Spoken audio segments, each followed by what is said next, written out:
Los latinos tenemos ese problema, pero los colombianos lo tenemos más. No hacer las cosas que hay que hacer. Cuando usted hace ese tipo de cosas en su vida pública, ¿en qué está pensando? Y lo hice. Claro que me acusaban de pragmático, no me importaba un pito. Pues muy osado. No sabo, pero muy seguro, ¿sabes? Y en esa conversación con Samper, cuando le dice que usted tiene que definirse por una candidatura. Yo no estoy pensando en volver a ser presidente, ni loco que estuviera. Yo me dedico a atajar la reelección. Ya.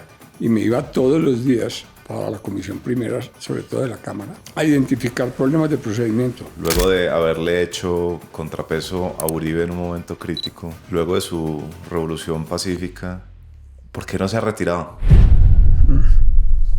¿Por qué no me he retirado? Eso es una buena pregunta porque... Tremendo. La verdad es que nunca me imaginé que fuera a entrevistar a un presidente. Me acuerdo hace muchos años escuchar a Marc Maron entrevistando al presidente Obama. Marc Maron era este pionero de los podcasts. Y recuerdo haber pensado que yo nunca iba a llegar a eso porque era una cosa totalmente por fuera de mis posibilidades. Pero hoy estamos aquí, ustedes a punto de escuchar mi entrevista con el presidente César Gaviria. Creo que son documentos importantes. Creo que no hay en todo Internet una sola entrevista larga con el presidente que no sea sobre temas de coyunturas o entrevistas cortas sobre temas muy puntuales de su presidencia.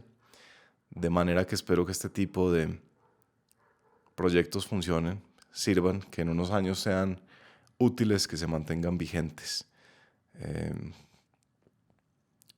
Espero también que sea una de múltiples entrevistas con varios expresidentes de este país.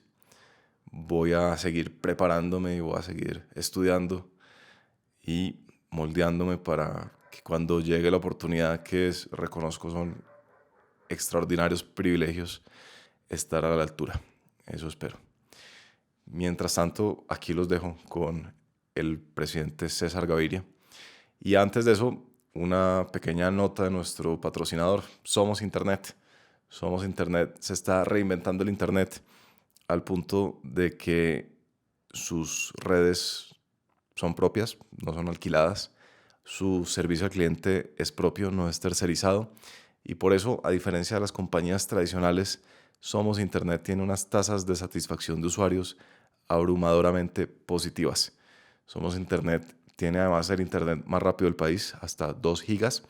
Es Internet de fibra óptica, una empresa que arrancó en Medellín y ahora está entrando con fuerza en Bogotá, razón por la cual ofrece a todos los oyentes de Atemporal hasta 50% de descuento en los primeros 3 meses de la factura, yendo a somosinternet.co/atemporal, somosinternet.co/atemporal. El link está en la descripción del episodio, así como están los libros mencionados durante el episodio, como hacemos siempre. Gracias, Somos, por apoyar Atemporal. Gracias a ustedes por escucharnos y que disfruten de este episodio singular, que revivan esa experiencia surreal que tuve yo al grabar con el presidente César Gaviria.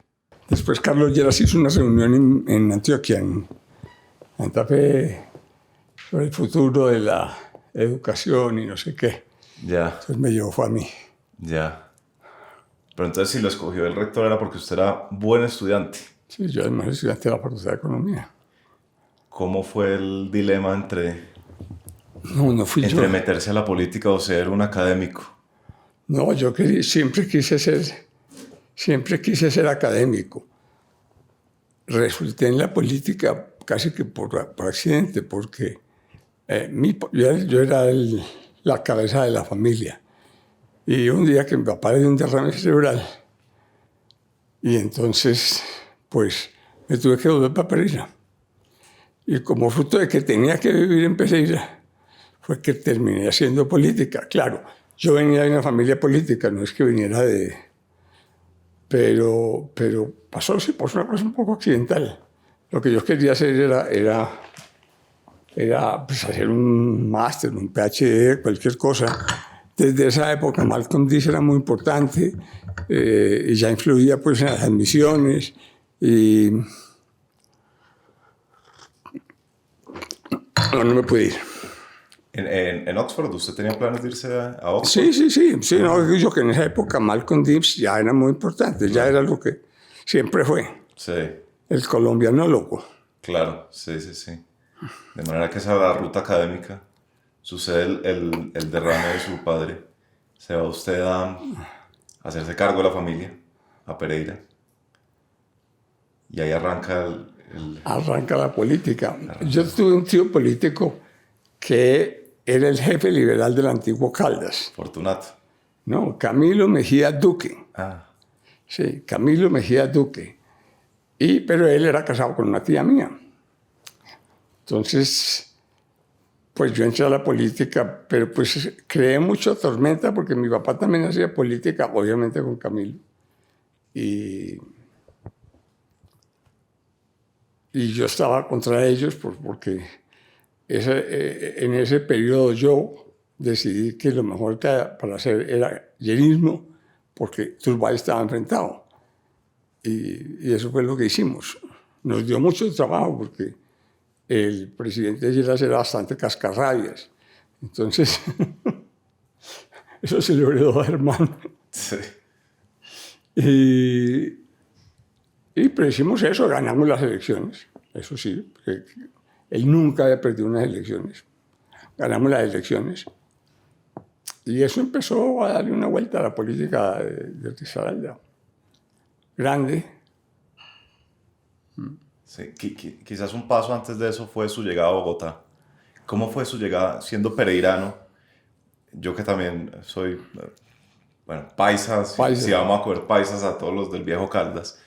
También para mí llegar a Bogotá, pues eso es toda una experiencia, ¿no? Eso... Sí, pero nos vinimos un grupo de estudiantes que veníamos todos para los Andes, como 5 o 6, sí, con una característica que a ellos les dio mucho trabajo adaptarse a la universidad y a Bogotá. Casi todos se devolvieron. Pero nos vinimos, eran golfistas. Hubo un fin de semana en que dos de los muchachos que estudiaban, que vivían conmigo, disputaron el torneo nacional junior. No puede ser. Eran golfistas. 2 de sus roommates. Dos de mis roommates. ¿Y para usted cómo fue la adaptación a Bogotá? ¿No fue traumática? No, pues mucho menos que para ellos. Mucho menos que para ellos. Bueno, en primer lugar, porque yo ya había vivido un año afuera haciendo intercambio en Estados Unidos. ¿Ese año fue en Washington? Ese año no, fue en Fresno, California. En Fresno. Entonces eso me ayudaba un poquito. Y segundo, yo era distinto, era más atrevido. Entonces, me quedé y ahí hice carrera. Atrevido. Atrevido, sí. Es que en la vida hay que ser atrevido, porque si no, ¿cómo se hace? A uno nadie lo está buscando para decir, este muchacho es un berraco, este muchacho va para muy lejos, camina. Nada, eso le toca a uno meterse a codazos. Ya. ¿Cómo fueron esas primeras manifestaciones de atrevimiento? En esa... Bueno, para empezar, a mi papá lo bautizaron para que se pudiera casar con mi mamá. Es que eso fue todo una familia de liberales. La familia a la que yo pertenezco es una familia de liberales que se vino a vivir al viejo Caldas, pero que venían realmente desde Santa Fe, eran radicales y entonces tenían un ambiente muy difícil. Vinieron a dar primero a Sonsón y después fueron a dar al norte de Caldas, sobre todo a Pensilvania, sí. Eso los expulsó un poco de la sociedad antioqueña. Pero ellos tuvieron que hacer tratos que implicaron que yo no podía estudiar en colegios de curas, que yo no podía estudiar en una universidad de curas, pero que yo sí iba a misa y comulgaba. Y entonces, eso era parte de los arreglos de la familia que funcionaron bien en realidad. Claro. Y entonces su atrevimiento por ejemplo, en la universidad, ¿cómo empieza usted a moverse ahí para hacerse camino en este mundo en el que, como dice usted... Terminamos en un grupo que todavía dejó eco en la vida de la universidad, porque ese grupo éramos unas personas que llevábamos una vida muy desordenada, estudiábamos mucho, pero al mismo tiempo rumbeábamos mucho. Entonces, de ese grupo era Manuel Rodríguez, quien es hoy la figura del medioambiental. De ese grupo era Armando Vegalara, que es de la familia de los dueños de esta cosa de carros. ¿Cuál es una de ellas? Sí. María, una chica que se suicidó, se llamaba María Clara Uribe. Fue muy triste, muy impresionante. Y gentes y algunos que venían de otras partes, porque esa tempestad pues se extendía un poco, no tanto a la Javeriana. Era muy de lo que en ese momento prevaleció en los Andes, y que ahí fue donde nació la educación laica universitaria, ¿no? Entonces, pues, yo terminé en los Andes, pues, porque mi papá decidió que yo tenía que estudiar en los Andes, ¿no? Ya. Sobra decir que... Para que no fuera de curas. Para que no fuera de curas. Claro. Usted dice que en ese entonces todo el mundo era marxista, pero en los Andes no todos eran marxistas. En los Andes no todos éramos marxistas, no. Sí teníamos que saber, porque si no nos acaban de las conversaciones. Claro. Quedaban excluidos. Quedábamos excluidos de las conversaciones. Entonces allí hacíamos una mezcla de todo eso. Entonces usted leyó Marx. Muchísimo. Mucho en esa época. Mucho en esa época. Pero en los Andes teníamos relativamente claro que esa era una interpretación válida de la historia. Pero era una interpretación, no era la verdad, claro, sino una interpretación de la historia. Sí. Las otras universidades eran un poco más fieles. Sí. Sí, pero es que no, las universidades públicas de esa época eran buenas universidades, siguen siéndolo. Pero la prevalencia del marxismo y el apoyo a las ideas libertarias que había detrás de eso eran tremendas. Eso no nos pasó en los Andes porque como que nos cuidamos. Entendimos que el marxismo era fundamental para entender la historia, pero no más, hasta ahí. Hasta ahí. Usted dice que quizás lo más importante que le pasó antes de su carrera política, o aparte de la política, fue el periodismo. Sí, pero eso ya es después de que yo me salgo de la universidad y fundo un periódico, porque pues estaba ahí metido en mi mente. Lo hago con don Gonzalo Vallejo, que es un gran personaje de Pereira, tal vez la persona más eminente que tenía en la ciudad. Y con el tiempo terminamos asociados con Alejandro Galvis, ¿sí? Pero nos tocó el periodo en que el periodismo empezó a tener dificultades. Unos proyectos salieron bien y otros no. Y a mí me tocó uno que no salió bien y que terminó fusionado con el otro periódico que había, que era conservador, que se llamaba periódico periódico conservador. Y se terminó llamando El Diario de Pereira. Pero eso murió. Entonces, claro, porque Alejandro hizo una construcción como para un periódico, pues que iba a tener una dimensión y un tamaño que nosotros nunca llegamos, al que nosotros nunca llegamos. Claro. ¿Qué lente le dio el periodismo a usted? O sea, ¿por qué fue significativo? ¿Le ayudó a entender algo que usted no había entendido a través de la economía? No, es que yo jugaba un papel en el periódico que era importante y era que yo era el que hacía los editoriales. Ya. Y porque yo hacía los editoriales, tenía, digamos, un poco de control sobre qué pasaba en el periódico. Ya. De esa época era Rodrigo Rivera, ¿sí?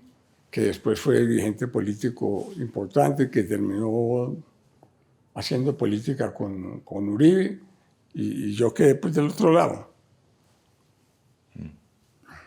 ¿Y ese ejercicio de hacer editoriales qué implica? No sé si eso hacer editoriales le obliga a uno a despejar la mente, porque cada vez que uno se sienta a escribir, tienes que encontrar un tema y decir algo que tenga alguna influencia en la sociedad. Y entonces eso forma bastante, es un ejercicio que forma muchísimo. Y después yo alterné con Guillermo Perry, que fue otro de los que salió escogido en los Andes como buen estudiante. Él era ingeniero. Él escribió una columna una semana y yo la siguiente.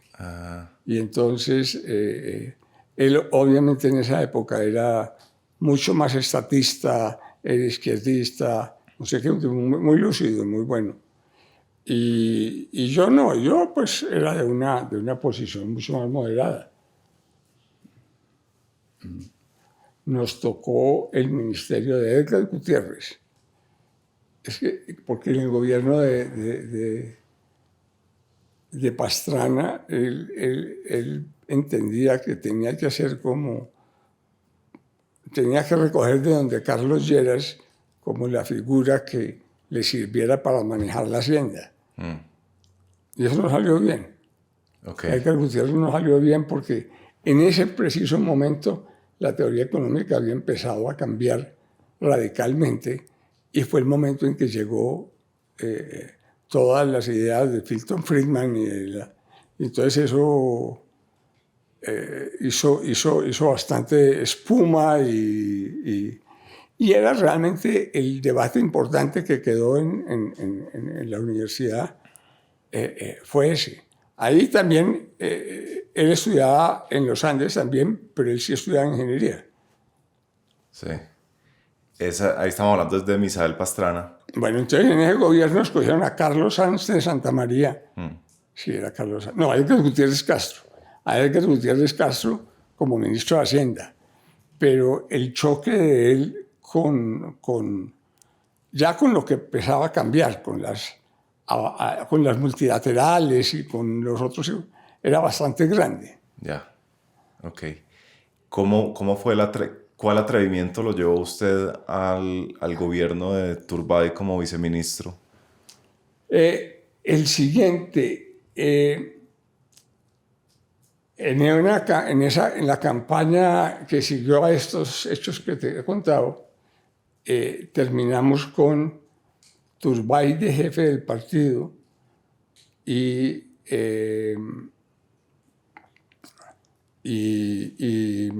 ¿qué? Y del otro lado pues estaba Galán. Ya íbamos en el proceso de unión. Entonces fuimos donde Carlos Lleras a decirle que nosotros no aceptábamos esa unión con Camilo Mejía. Y él nos contestó de esta manera: me uní yo con el doctor Turbay, no van a ser ustedes capaces de unirse con el Camilo Mejía. Y nos tocó aceptar unas listas cruzadas, enredadísimas, en que estaba José Mario Isman, que ya venía a ser ministro del Interior, ministro de Gobierno, que era lo que había en esa época. Había aspirado a la designatura y perdió. Estaba también Gabriela Zuleta, que era directora alterna de la Dirección Liberal. Ella fue directora alterna con López, sí, con López. Y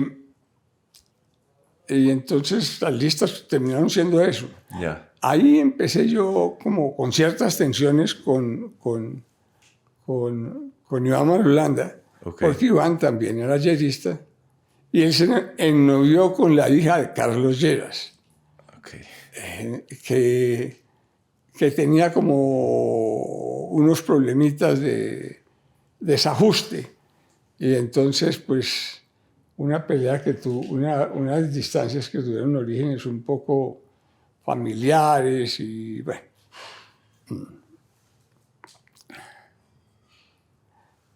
El doctor Lleras era muy interesante porque fue con el doctor Lleras que los liberales en el gobierno de Olaya ya encontraron una figura para reemplazar a don, ya se digo, se llamaba don Esteban Jaramillo. Don Esteban Jaramillo fue el eterno ministro de Hacienda, Claro. secretario de Hacienda de los gobiernos conservadores, desde Núñez, o yo no sé desde cuándo. Y pues nosotros estábamos del otro lado. Y Carlos Lleras, el peso que tuvo en la vida colombiana fue que él fue la persona que encontraron para reemplazar a don Esteban Jaramillo. Ya. Entonces, O sea, era el brazo técnico el vaso de los técnico liberales. de los liberales. Claro. Y ya tenían roces con López bastante fuertes. Ya. Es una figura tenía una cantidad de conocimiento absurda. O sea, él producía decretos, pues, como quien firma resoluciones. O sea. Sí. Pero eso le permitió al liberalismo, como dice, irse acomodando a lo que era el nuevo pensamiento económico. Ya en el año 36, que viene López Pumarejo, ya el mundo se está moviendo hacia Keynes. Y los americanos se están moviendo hacia Keynes. Claro. Y entonces ya las ideas neoclásicas eran muy controvertidas. Sí. ¿No? Realmente los liberales de esos tiempos se movían entre el neoclasicismo, que era lo que originalmente era la economía, y el keynesianismo. Pero la llegada suya al gobierno Turbay, que ese fue su primer... Sí, llegué al gobierno Turbay justo porque me eligieron representante a la Cámara. Esa era una época en que uno podía ser de todas las... Ya. Podía ser concejal, representante, senador, todas las cosas al tiempo. Entonces yo terminé aceptando, fui alcalde un año. Sí. Y después fui viceministro. Ya. ¿Fue significativa esa experiencia como viceministro? ¿Le permitió entender algo del Estado? Sí, me permitió entender mucho del Estado. Era el Ministerio de Desarrollo. Yo era el viceministro de Gilberto Echeverri Mejía. Y esa fue una persona era una persona que tenía como mucha influencia en Antioquia. A él lo mataron como a Gaviria, el hermano de Aníbal, ¿no? De Aníbal, claro. ¿Sí? A él lo mataron y entonces nos movíamos en un mundo que ya era turbulento desde esa época, como ves. Claro. Era bastante turbulento, a pesar de que en la historia no se ve tanto. En realidad era un mundo turbulento. Sí. Y en la discusión en la economía era muy turbulenta, mucho más que hoy. Ya. Esa fue la década del problema de deuda para todos los países latinoamericanos, salvo Colombia. Esa vino después. Ok. La deuda no se originó ahí. La deuda se originó, fue ya después de la Primera Guerra. Sí, después de la Segunda Guerra empezó a generarse, digamos, pensamientos que unos eran ortodoxos y que trataban de buscar equilibrios económicos y otros que no, que querían imponer la teoría sobre los...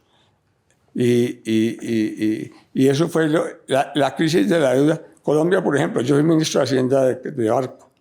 Entonces yo impuse una línea de acción que era muy ortodoxa, haciendo respetar las variables económicas que había que respetar. Pero pues la mayor parte de la gente estaba del otro lado. que fue como se creó la crisis de la deuda, porque si tú descuidas las variables económicas, así has cambiado teoría y Keynes fuera tan importante como llegó a ser. La verdad es que el mantener los equilibrios económicos era muy importante. Ya Chile venía con su experiencia, que sí venía directamente de la escuela de Chicago y de la escuela de Friedman. Entonces, y ya tenía buenos resultados económicos, pero eso era como el diablo. Para los economistas de entonces eso era como el diablo. Sin embargo, ellos sí lograron estabilizar su economía y crecer por un periodo relativamente importante. Nosotros vinimos después, nosotros fuimos los segundos detrás de Chile. ¿Qué más se puede decir de esa época? No, el problema que, con todos los éxitos que tuvo Chile, el problema de Chile, yo creo, porque se hablaba de dos cosas. La una era Pinochet, que todavía estaban en la constitución de Pinochet, y eso era supremamente difícil de mantener. Y la otra era que ellos prohibieron que las empresas públicas prestaran servicios públicos. Entonces, lo contrario de lo que... Y eso les puso en peligro su modelo, y realmente vino hasta lo de Boric ahora. Sí. Esa pelea entre que si se podía mantener en la Constitución una disposición que dijera que los servicios públicos había que prestarlo con empresas privadas, no públicas, ¿no? Y quitaron todos los temas de participación de dinero público y eso yo creo que fue lo que acentuó la crisis de Boric en ese periodo que le toca a él, y es que le toca ir acomodándose a eso. Sí. Usted dice que su gobierno no se podría entender sin entender también el de Virgilio Barco, el predecesor. ¿Qué tal era Barco para gobernar? Barco era un personaje muy especial, ¿no? Era una figura difícil de entender, porque Barco, primero él ya tenía desde que empezó la presidencia tenía como dificultad para expresarse, sí. ¿No? Tenía como cierta, ¿cómo se llama eso?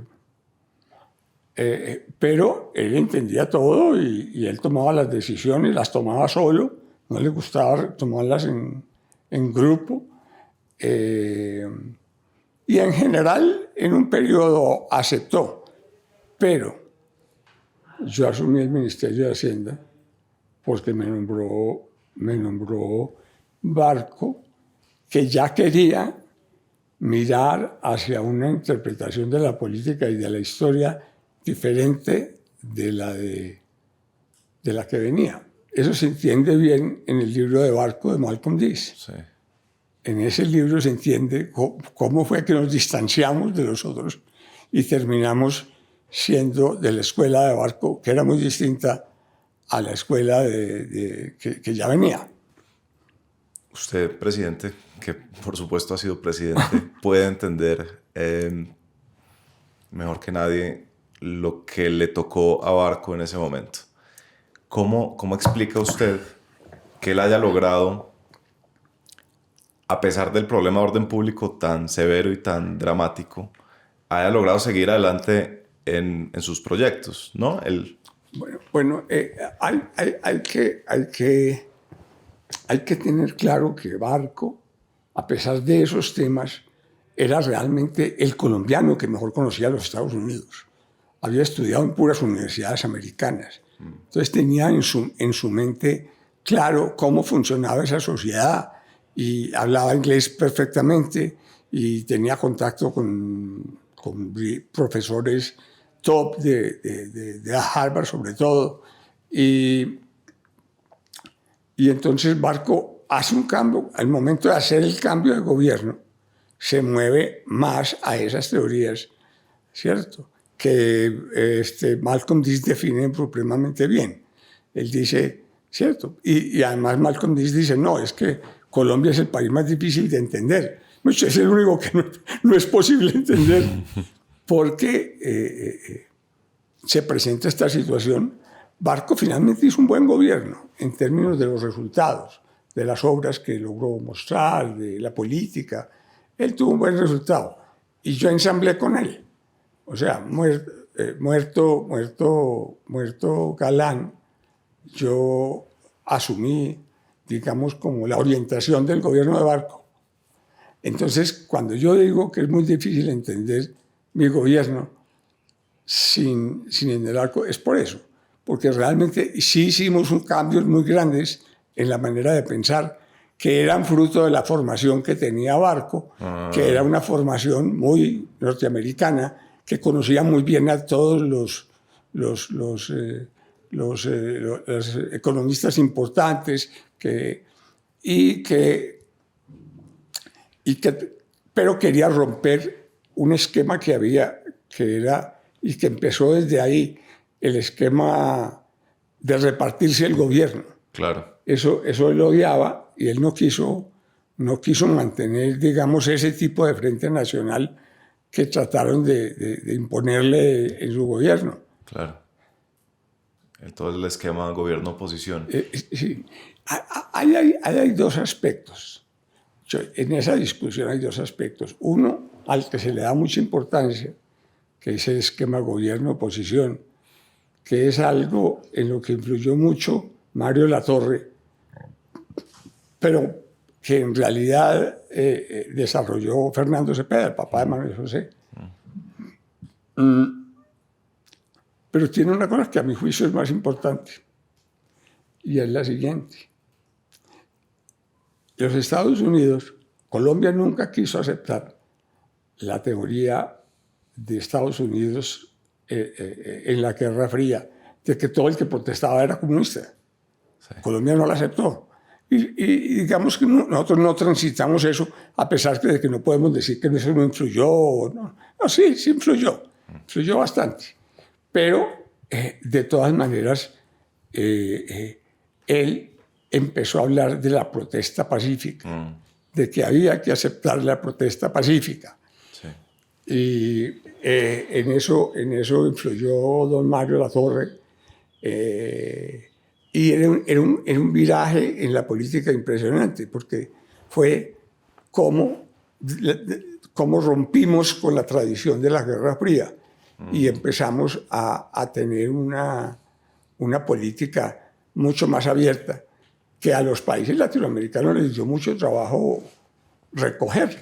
Se demoraron más tiempo. Sí. Colombia no, porque Colombia no aceptó nunca como política la de que toda protesta era comunista. Ya. Colombia no la aceptó. ¿Cómo pasó usted de Hacienda a gobierno en el gobierno Barco? Porque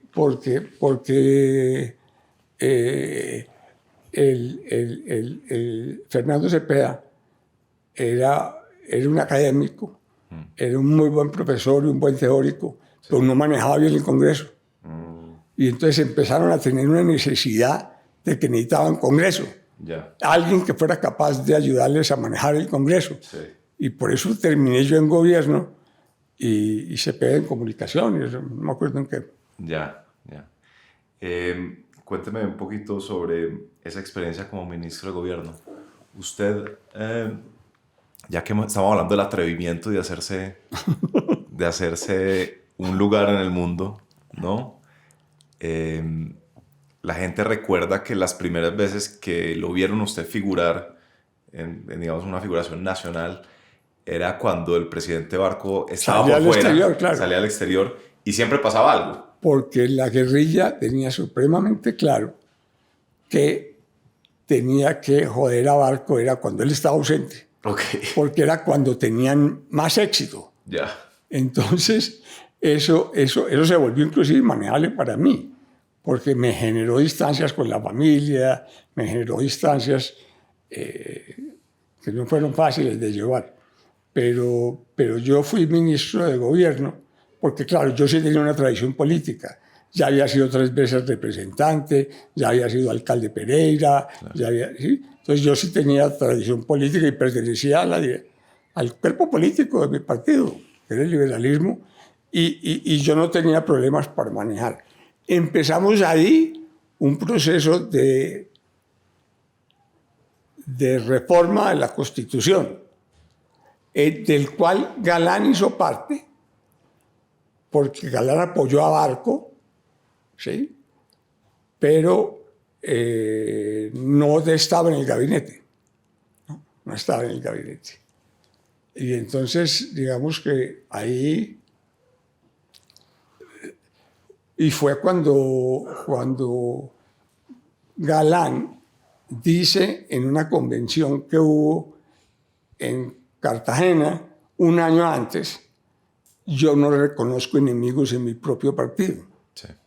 Eso fue una cosa muy atrevida porque él tenía unos enemigos formidables, empezando por Alberto Santofimio, ¿no? Él Claro. dijo eso allí, pero en realidad lo que estaba buscando era unión liberal.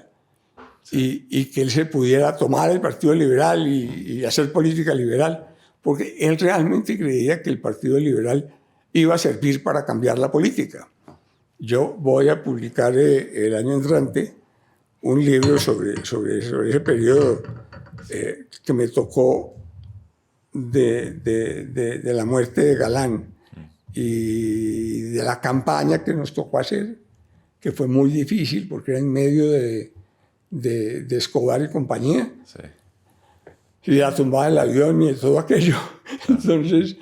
Entonces a mí me tocó un poco ese periodo como ya ministro de gobierno, no era del interior que se llamaba, sino ministro de gobierno. Y empezamos con Misael Pastrana a tratar de hacer una reforma constitucional de común acuerdo con Galán y de común acuerdo con Pastrana.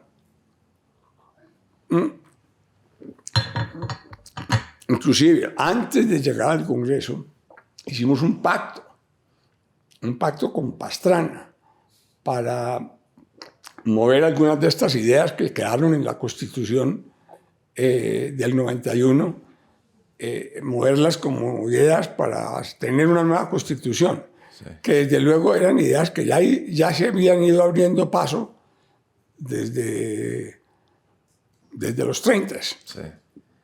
Entonces...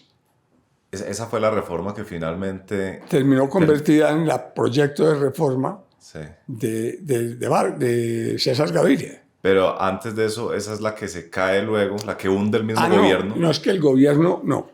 3 veces se cae la reforma constitucional. Sí.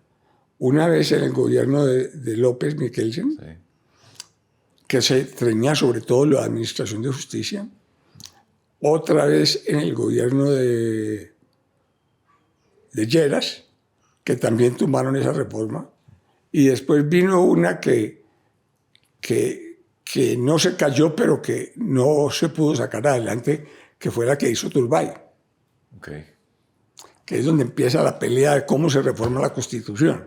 Yeah. Que es una pelea crítica en ese periodo de si la Constitución se podía modificar por temas de procedimiento, claro, o por temas de fondo. Sí. Sí, hasta el último minuto la Corte estuvo aferrada a los temas de que era por faltas de procedimiento, no por temas de fondo. Hasta ese momento eso estuvo así. Sin embargo, de todas maneras, el Consejo de Estado en esa época era el que fallaba. Tumbó esa reforma y yo decidí irme al Congreso y presentar lo que teníamos preparado. Y obviamente Pastrana no acepta, se queda fuera. Pero el proceso ya había, digamos, tenido un punto de partida. Claro. Y el primer borrador de reforma constitucional, que terminó siendo Constitución del 91, no lo hizo de la calle, lo hizo Manuel José Cepeda, sí, que era un estudiante de la Universidad de los Andes. Increíble. No se había graduado. Sí. Él fue el que hizo el primer proyecto en lo que tiene que ver con derechos, sí, porque la primera carta de derechos la escribió el doctor Carlos Restrepo Piedrahita, del Externado. Yo recuerdo muy bien cuando fui donde el doctor Carlos Restrepo Piedrahita a decirle que él nos tenía que hacer el favor de escribir la primera Carta de Derechos. Bueno, este señor, pero ¿cómo se me van a pedir semejante cosa? El problema es que se va a armar, la discusión que se va a armar. Y sí, se va a armar, pero si no hacemos esto, aquí nunca va a haber derechos. Porque era una constitución que tenía que ver solo con la parte orgánica de la constitución.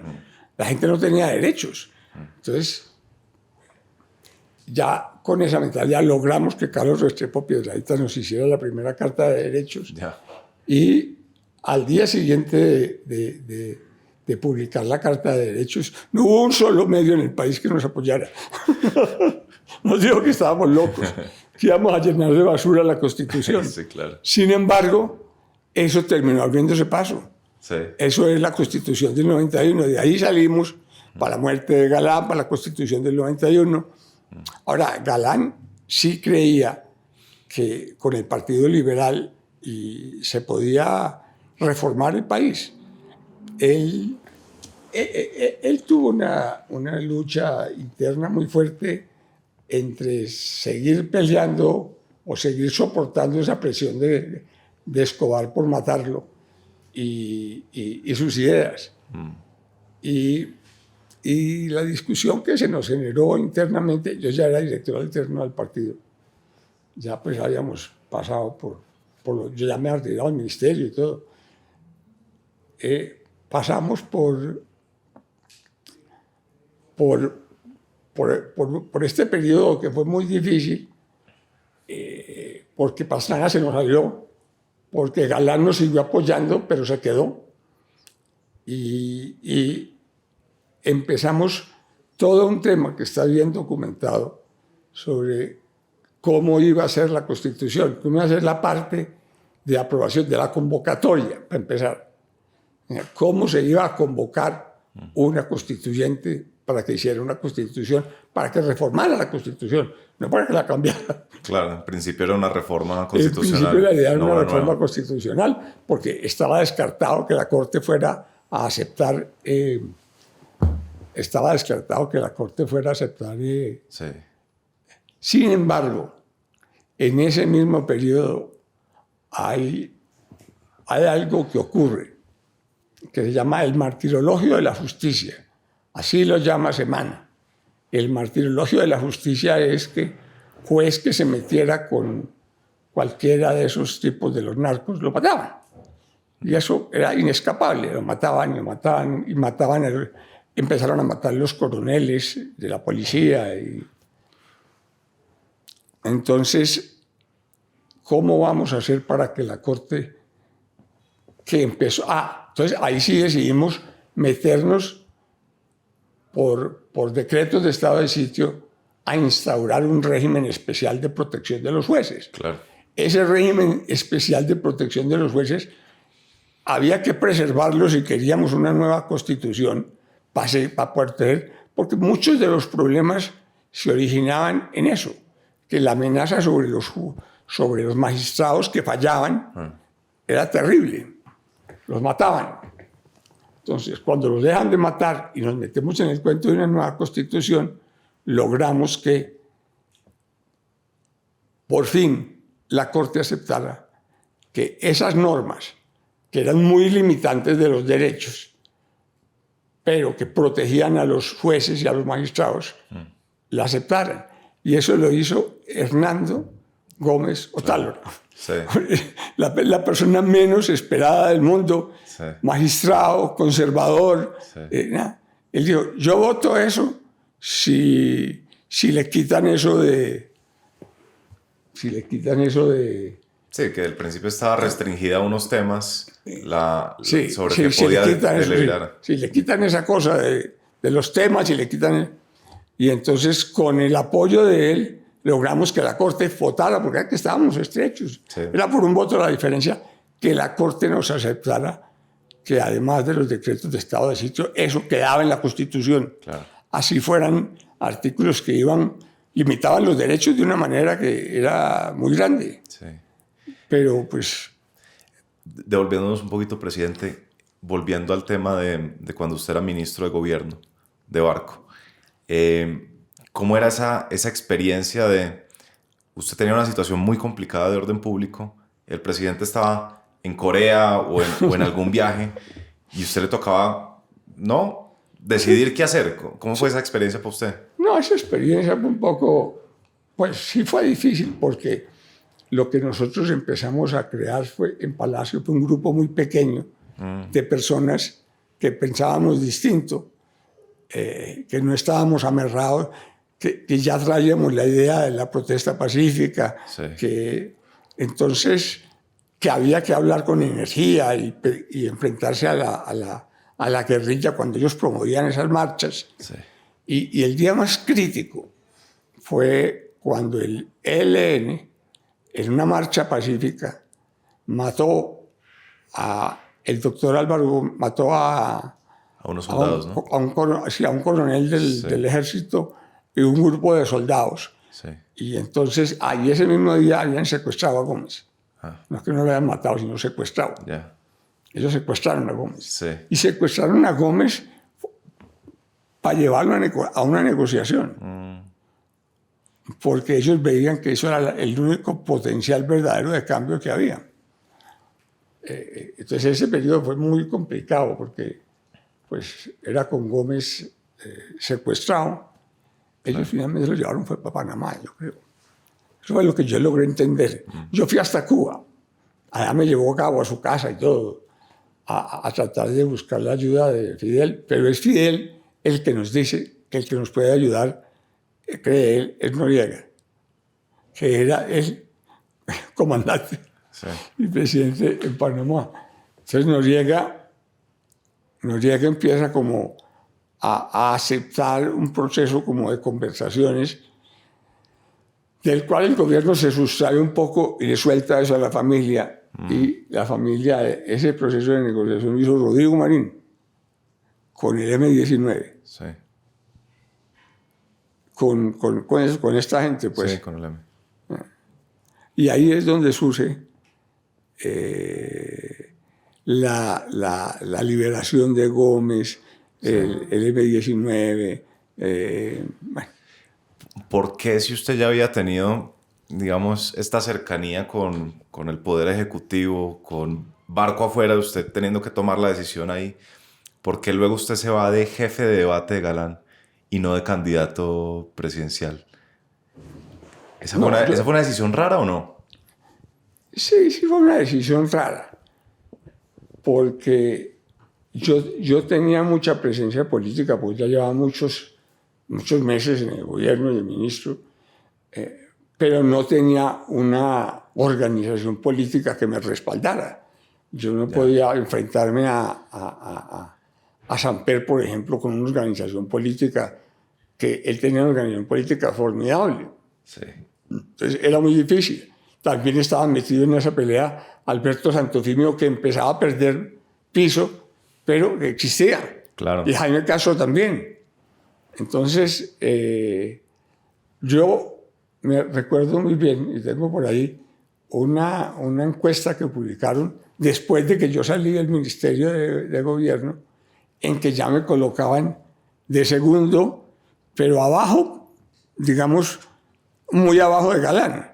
Yeah. Es decir, por encima de Hernando Durán, Sí. y de Santofimio y de Samper, pero el que me ponían ya de segundo.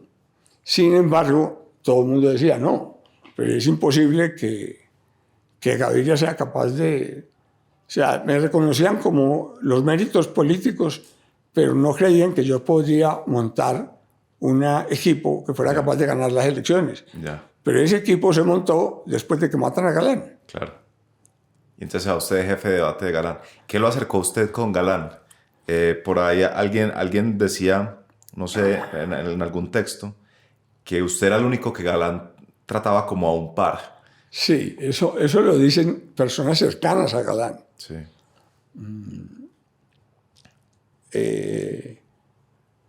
Y yo conocí a Galán y me acerqué a él en una reunión que hizo la CEPAL en el CIAT de Palmira.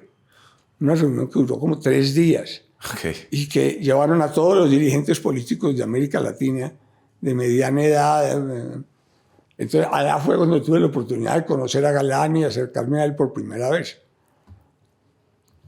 ¿Y qué hubo, mejor dicho, de dónde nació la química? ¿Por qué cree usted que nació química entre Galán y usted? ¿Por qué era el único que él Porque trataba yo sí como no un par? creía, no, porque yo sí no creía en la candidatura de...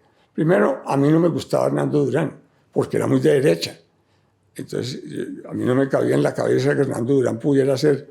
Porque en esa época, realmente el Partido Liberal y su candidato eran los que imponían el rumbo del país. Sí. Y era muy difícil ganarle a Durán. Y Samper ya tenía esa cosa juguetona de que hablaba medio en serio y medio en chiste, ¿no?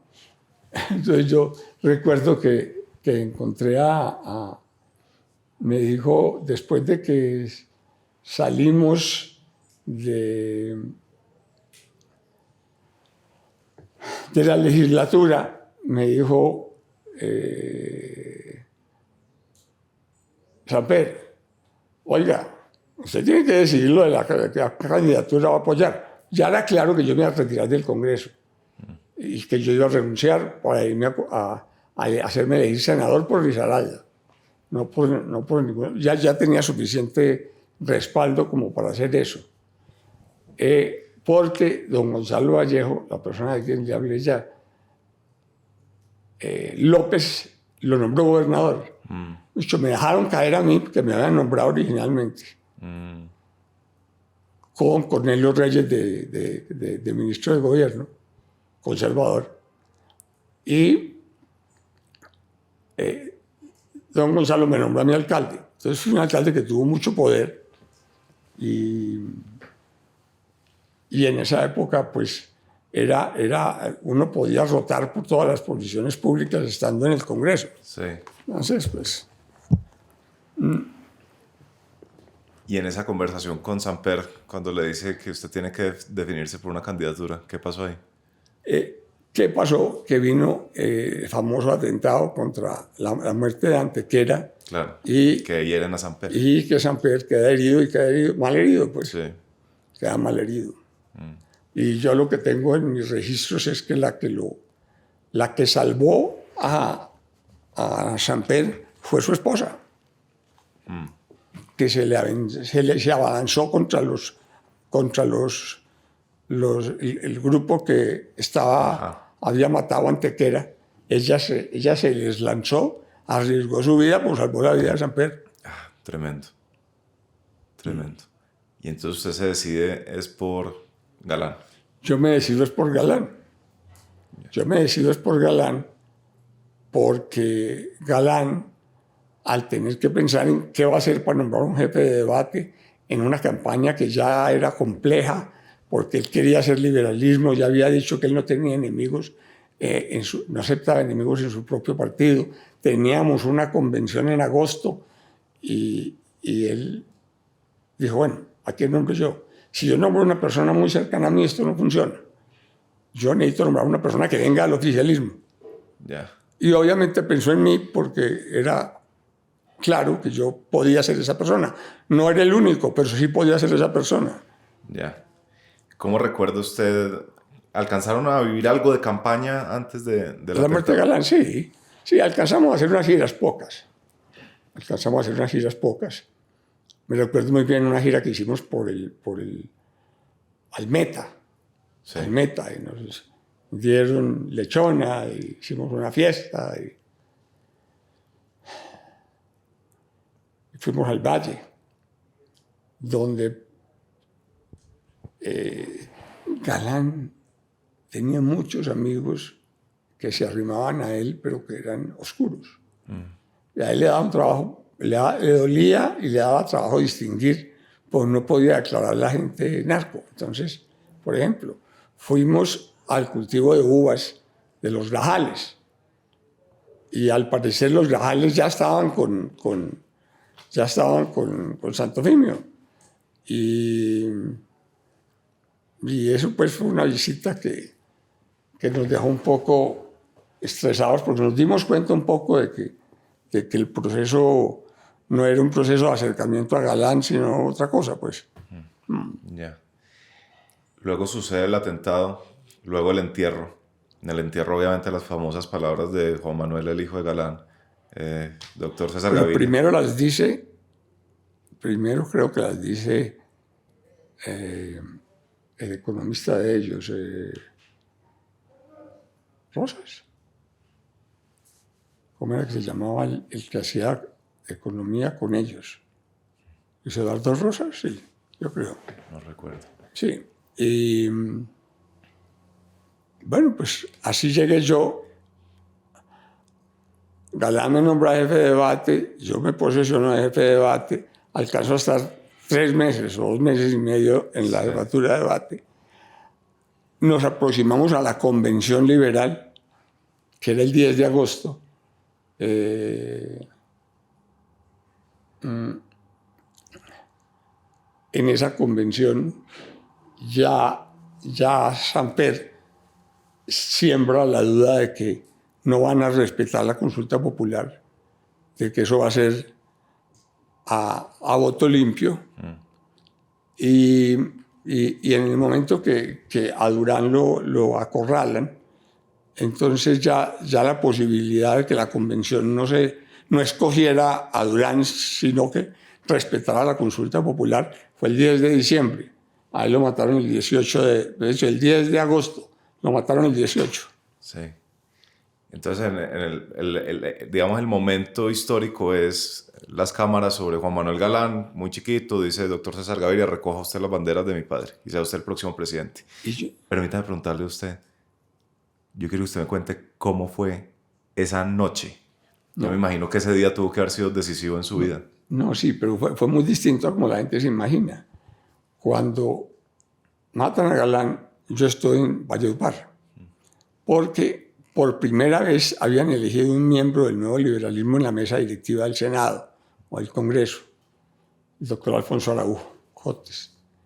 Y pues allá iba a ir todos los senadores liberales y todo el mundo iba a ir a esa reunión.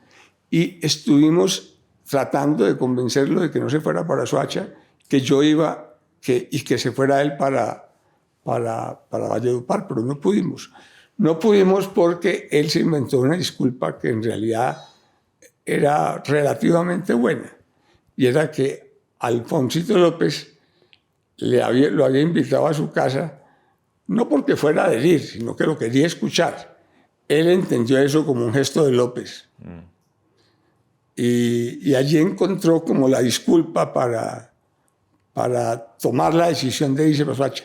Ahora, después de que lo matan, nadie reconoce haber convencido a Galán de que se fuera para Soacha. Nadie. Porque quien hiciera un peso muy grande. Un peso muy grande, sí. Pero, presidente, cuéntame, ¿cómo fue después de que Galán dice, Galán hijo, Juan Manuel, dice, asuma usted la presidencia? Yo soy el único que no le da eso el alcance que le dio en general el país. Yo llevaba 2 días sin dormir y yo entendí eso como un gesto, pero no lo entendí como un lanzamiento. No lo entendí. Yo me fui a mi casa y dormí 13 o 14 horas. Y cuando me devuelvo para la vida civil, me encuentro con que la interpretación de lo de Juan Manuel Galán era esa. Yo me acosté sin esa idea en la cabeza y la dijeron en mi cara. Juan Manuel me la dijo así. Ahí. De manera que la noche... Entonces yo me la pasé caminando por alrededor de la piscina del club de Valledupar, pensando yo qué iba a hacer con mi vida. Pues porque habían matado a Galán y yo qué voy a hacer con mi vida. No pensé en seguir haciendo política. O sea, eso me parecía a mí ya como demasiado. O sea, la muerte de Galán pues tuvo un impacto en mí brutal. Yo siempre fui un tipo sereno y tranquilo, pero ese episodio sí me trastornó. Sí me trastornó mucho porque pues me generó unas incertidumbres enormes. Y yo no pude volar a Bogotá sino al día siguiente en una avioneta desde Valledupar. Estaba empezando el Festival Vallenato. ¿Y entonces en qué momento, no? ¿Qué pasó para que usted no se retirara definitivamente de la política en ese punto de inflexión? No, nada, que se empieza a generar 2 corrientes, una muy mayoritaria, que era la de tomar la decisión en el nuevo liberalismo que yo fuera el candidato, y Samper y un grupo de personas proponiendo que pusieran a Samper, que tenía más o menos una alianza ya con Galán, por lo que había pasado en la convención, y porque ellos tenían muy buena relación personal. ¿Con Durán o con...? Con Samper. Ya, Samper y... Eran Samper, bueno, los miembros de la convención, que llegó a haber una noticia en semana de que ya habían decidido que no iban a respetar la consulta y que se iban a ir a votación, ya llegó a la convención y no pudieron hacerlo, porque en la convención todos firmamos una carta que se respetara la consulta. Ya. Entonces se respetó la consulta. Ya. ¿Y entonces en qué momento usted ya tiene claro que va a ser candidato? Bueno, yo tengo claro que voy a ser candidato cuando, digamos, el Partido Liberal empieza a girar hacia mí, Ya. y cuando la mayoría del nuevo liberalismo empieza a girar hacia mí. Y entonces era evidente que el candidato liberal iba a ser yo. Ya. Y hicimos una asamblea en Barranquilla, donde me decretaron candidato del Partido Liberal, pero en esa reunión de Barranquilla había más metralletas que policías, pues. O sea, era una vaina, era como una cosa, era como para una guerra. Fue absurdo, pero así fue. Así fue. ¿Y usted, que estaba trastornado por la muerte de Galán, y luego sacar energías para arrancar su campaña? Sí, arrancar una campaña que yo nunca me imaginé. Pero pues terminó siendo así porque la familia de Galán, Sí. y el Partido Liberal y la mayor parte del nuevo liberalismo me apoyó. Su revolución pacífica, esa era la gran idea de esa campaña. Y si yo le entiendo bien, usted lo que decía es: aquí estamos en una debacle del orden público, que están matando jueces, están matando políticos, están matando a todo el mundo, están poniendo bombas. Esto es un desastre, pero a esto no se le puede contestar con autoridad. Esto no se puede contestar con decretos de estado de sitio, sino con más democracia. Cuénteme, con más democracia. Cuénteme Sí. sobre eso. Sí, yo inmediatamente, la idea que desarrollé es: a esto no le podemos hacer frente con autoritarismo, que era la tendencia, pues imagínense, habían acabado de matar a Galán. Hay que hacerle frente con más democracia.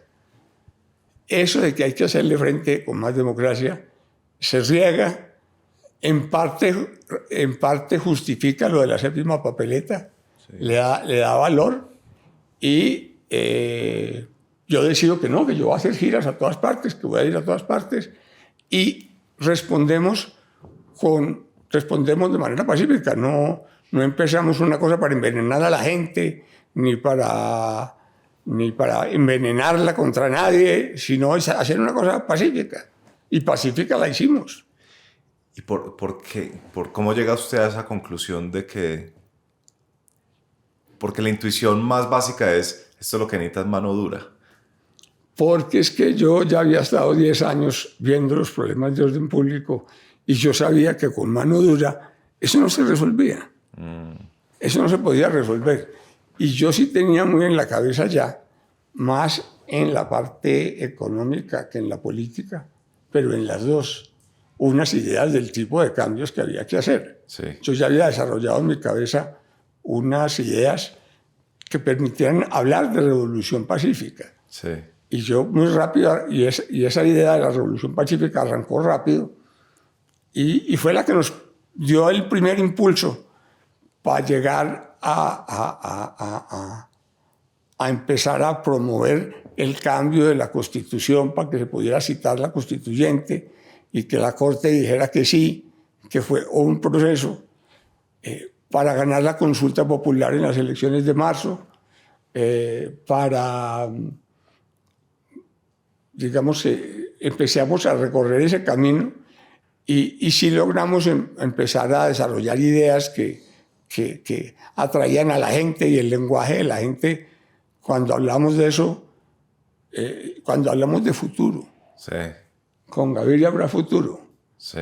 Que eso fue realmente una cosa que yo hice con uno, el principal publicista de Galán, que era Lersundi. Sí. Y entonces yo dije, no, aquí es imposible hablar del presente. A nadie se le puede ocurrir que podemos decir algo sobre el presente. Digamos, hablemos sobre el futuro. Con Gaviria habrá futuro. Claro. Y de hecho sus discursos de campaña que estuve leyendo terminan siempre con el futuro. Con Gaviria habrá futuro, sí. Con Gaviria habrá futuro. ¿Cómo vivió usted la campaña? Hábleme de ese momento. Usted, o sea, lo intentaron matar mucho. Pues sí, claro. Me estaban esperando con un atentado en cada esquina. Pero los primeros atentados los produjo Escobar en Medellín, que mató 2 coroneles, Sí. mató inclusive el día que matan a Galán, Sí. también mataron al comandante de la policía de Antioquia, A Valdemar Franklin. a Valdemar Franklin Quintero. Y entonces,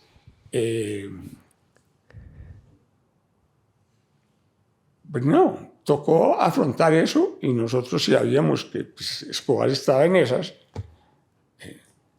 Sin embargo, también en ese periodo se empiezan a producir los muertos de la Unión Patriótica. Sí. Y a matar como los dirigentes enemigos del narcotráfico y eso. Y Galán se da cuenta que el aparataje que tiene el mexicano es más fuerte y más capaz que el que él tiene. Entonces, inclusive armaron 4 grupos.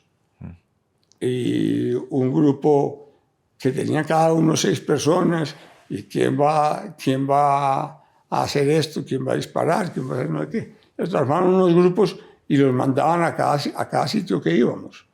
De eso no nos dimos mucha cuenta porque fue una decisión muy hacia adentro de la policía sobre todo. Pero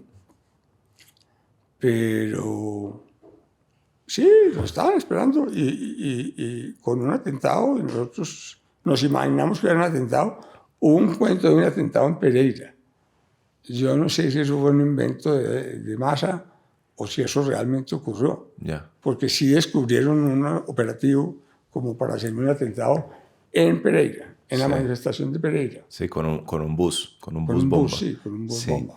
¿Y qué pasaba por su cabeza? ¿Usted había hecho las paces con que esa campaña le podía costar la vida? Sí, pues sí, ya me hice esa idea. O sea, es que no tenía alternativas. ¿Qué alternativa tenía yo? Ponerle la cara a esa vaina. No había otra. No había otra sino poner la cara y echar para adelante. Usted, presidente, que entiende el poder, ¿cómo explica usted el poder que alcanzó a amasar Pablo Escobar? No, pues es que la cantidad de dinero que él acumuló y la cantidad de maquinaria criminal que él desarrolló, pues el narcotráfico era un negocio formidable. Él ganaba mucho más plata que el mexicano y que ¿cómo se llamaba? Eder. Sí. Y él ganaba más plata que todos ellos. Sí. Y ganaba mucho más plata que el mexicano. Y él era el dueño de la principal maquinaria. Sí. Llegaron a hablar de que tenía no sé cuántos miles de millones de dólares. Eso nunca fue. En una organización así, la plata se va, se la gastan, la regalan, la reparten, ¿no? Nadie sabe cuánta plata realmente tenía Escobar, pero no eran las cifras multibillonarias pues, de las que hablaron, no era eso. Ya.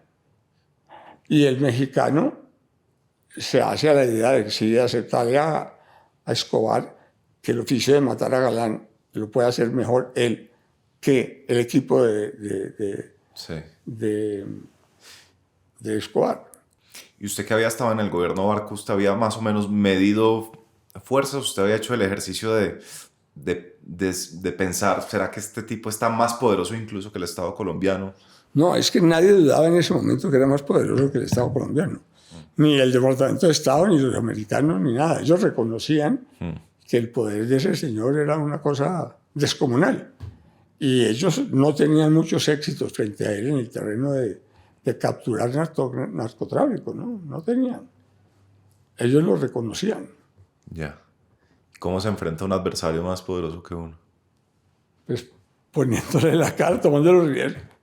Tomando los riesgos, no hay otra manera. Tomando los riesgos y no dejándose llevar uno a una guerra, a un lenguaje de guerra. Nosotros no usamos un lenguaje de guerra en la campaña. Empezamos a hablar del país y de qué país queríamos y de que hay que hacer reformas, no de una guerra contra nadie. Pero eso sí marca una diferencia respecto de Barco, porque Barco sí decía, esta guerra la tenemos que ganar. Sí, pero ya en ese punto la idea era no hablar de guerra, sino del futuro. Ya. De hablar de revoluciones y de cosas que había para hacer y de cambios que había para hacer, ¿no? En este periodo, las ideas para los cambios de la Constitución las tenía Cepeda, las tenía Mario Latorre, las tenía... Y las ideas para cambios económicos sí las tenía yo, porque mi permanencia, mi pasada por el Ministerio de Desarrollo, estar en la Junta de Importaciones, Jaime García Parra me hacía invitar a la Junta Monetaria, porque me tomó simpatía y fue generoso. Entonces, yo sí tenía ideas que eran mucho más radicales que lo que tenía Galán, que yo fue la primera persona a la que le oí hablar de globalización. ¿Fue a Galán? Fue a Galán, sí. Eso pasó en Palmira, en el CIAT de Palmira. Ahí hablo de la globalización y yo dije, uy, ¿esto qué es? A mí todavía la palabra no me ha llegado. Me han llegado las ideas, ya, pero la palabra no. Pero no la palabra. No la palabra. Claro. Pero yo estaba mucho más preparado para los cambios económicos. Y, por ejemplo, anoche le estuve contando a Sergio cómo yo había hecho aprobar la ley para privatizar los ferrocarriles sin que se diera cuenta el sindicato. ¿Los puertos? De puertos, sí. Eso, por los puertos. Cómo era que yo había hecho aportar la ley para privatizar los puertos. Imagínate esta locura, que era uno de los principales problemas que había en el país. Claro. Los sindicatos de los puertos. Claro. ¿Y no se dieron cuenta? No se dieron cuenta. Se dieron cuenta cuando vieron que yo estaba sancionando la ley. Ya demasiado tarde. ¿Qué tarde?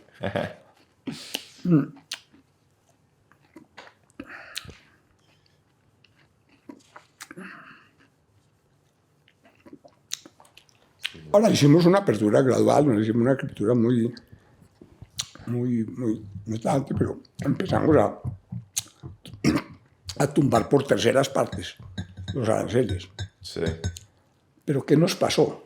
Acá hay un tema que es muy interesante, pues ha sido muy poquito estudiado. Que el hecho de que los importadores supieran que los aranceles los iban a volver a bajar, en vez de impulsar las importaciones, las frenaba.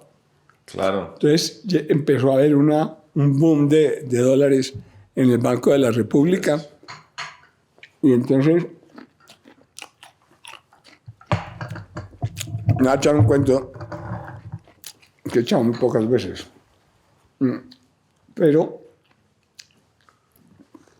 se empieza a presentar esta crisis de que el peso se empieza a sobrevaluar por ese problema de acumulación de reservas.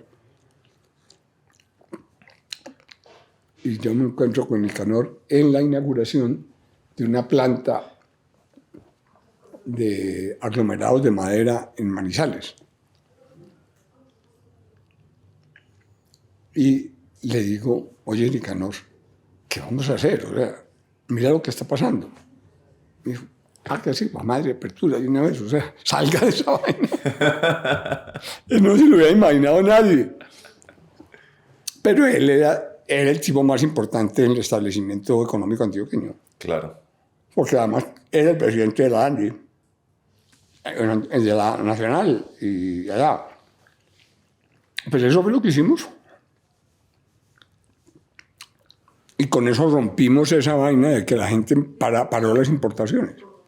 Cuando ya la gente vio que los habíamos bajado, Sí. ya empezó a regularizarse y curiosamente la economía empezó a crecer bien. Sí. No digamos que a tasas altísimas, pero no se afectó significativamente el crecimiento económico Ya. con la apertura. Porque hay por ahí una tesis alternativa que es la apertura venía ya en gobierno Barco, ya la habían arrancado. Pero el gobierno Marco era yo. Sí, exacto. Ya la habían arrancado y era gradual. Y luego dicen que en algún momento en su gobierno fue radicalmente. El cuento que te estoy contando. Sí, fue ahí. Ahí. Fue ahí. Ahí. ¿Y qué opina usted de lo que dicen esas personas? Es que esa apertura tan, digamos, dramática de un momento para otro, tan decisiva, generó demasiada reacción en contra y eso ha impedido que sea una verdadera apertura. Usted sabe que No, es una verdadera apertura. Lo que pasa es que el poder del gobierno y del presidente pues, no era posible contrarrestarlo en ese momento. Y nosotros ya decidimos cambiarnos a la teoría de hacer eso en 3 tramos y después hacerla completa. Sí. Hablemos de su llegada a la El presidencia. propio Rudolf Holmes se burlaba de la apertura del gobierno de Barco, porque decía que lo único que habíamos dificultado era la importación de caballos o alguna cosa así. Ya. No me acuerdo cuál era la expresión de Rudy. Usted decía que lo importante del hombre que llega al poder es demostrar luego que merecía ejercerlo. Bueno, Entonces hablemos de su llegada a la presidencia. Entonces llega usted a la presidencia y es una cosa increíble, ¿no? Para los de mi generación que no la vivimos.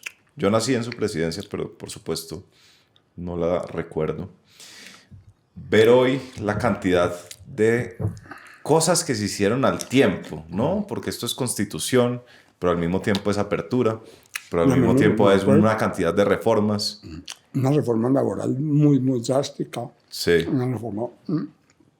Es que yo no creo en la teoría esa de que es que hay que hacer aprobar una ley y después la que sigue y después la que sigue. Si yo me ponía a hacer eso de esa manera, eso se atrancaba. La manera fue mandarme a hacerlas todas. Ya. Y es lo que hice. Sí, tal cual. Ese es su rasgo del atrevimiento. Pues muy osado. Muy osado. Muy osado. Muy osado, pero muy seguro, ¿sabes? ¿Por? Yo sí estaba muy seguro en mis ideas. Ah, Yo no tenía temor. ya. Yo estaba muy firme y muy seguro en lo que estaba diciendo. Sí. Y mis asesores de Junta Monetaria, que fueron Rudolf Holmes y Santiago Montenegro, y fuera de eso, Pacho Ortega, en el banco, me ayudaron a mantenernos con la orientación que tocaba. Sí. La reforma laboral la hizo Francisco Posada de la Peña, que era el papá de Posada, el que escribía en el Tiempo hasta hace poquito. Ya. Se murió, ¿cierto? No sé, ¿esa es Posada Carbó o...? Posada Calvó, sí. ¿Sí? No, él está vivo. No estaba. Entonces era el papá de Posada Calvó. Ya. Pero que además venía de ser presidente de una de las empresas del Grupo Santo Domingo, no recuerdo cuál. Entonces, eso él conocía exactamente la legislación laboral. Claro. Y sabía qué había que hacer. Y lo hizo. Sí. Posada, Francisco Posada. Francisco Posada. Usted llega y empiezan a a sacar adelante toda esta cantidad de reformas, todo el proceso constituyente. ¿Por qué eran tan jóvenes? ¿Por qué era el famoso kinder? ¿Qué significado tenía No, traer gente joven? no, la gente joven tenía solo un significado, que era la gente preparada, que era la gente que era capaz de manejar medios de comunicación, que no tenía que leer un discurso en 2 hojas. Ya. Eran personas que ya se habían ido formando en ideas que eran nuevas y ellos tenían la capacidad de expresarlas y de defenderlas. Y entonces no fue por ser jóvenes, sino porque era la gente mejor preparada para hacer lo que queríamos hacer. De la Calle dijo que usted alguna vez, cuando De la Calle se asustó con un editorial del Tiempo, le presentó su renuncia a usted y usted le contestó, es que usted cree que yo gobierno para el Tiempo. Es que esa es la verdad. Don Hernando Santos, como el país vivía de crisis en crisis, tenía por costumbre pedirle a los presidentes que le ayudaran a escribir los editoriales para defender las políticas pues, que teníamos en marcha. Con Barcos no lo hizo. Yo tampoco me dejé.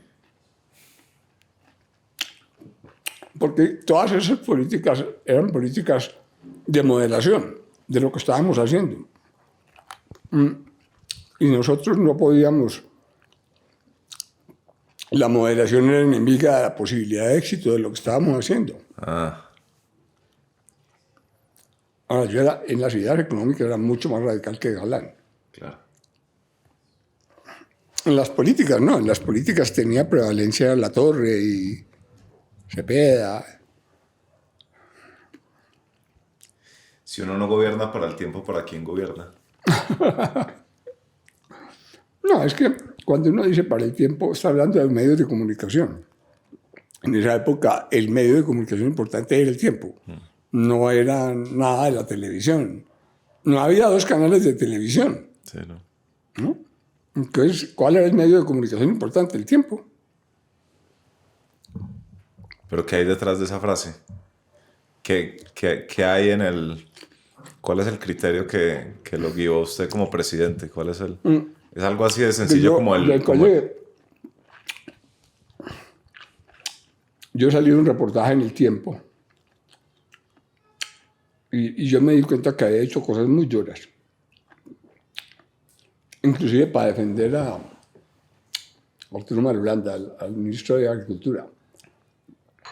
Entonces me fui derechito por donde Barco y le dije, oiga, yo creo que yo me voy a caer. Yo dije esto, yo dije esto, yo dije esto, yo dije esto. Y él contestó, absolutamente olímpico. ¿Y eso qué? Me dijo solo eso. ¿Y eso qué? Y entonces ahí quedé convencido de que el hombre le parecía bien. Eso no lo había inventado él, en eso me metí fui yo, pero a él le pareció bien. Como cuando Marulanda, Carlos Arturo, que era hijo de Arturo Marulanda, que era el gran latifundista de este país. Marulanda Grillo.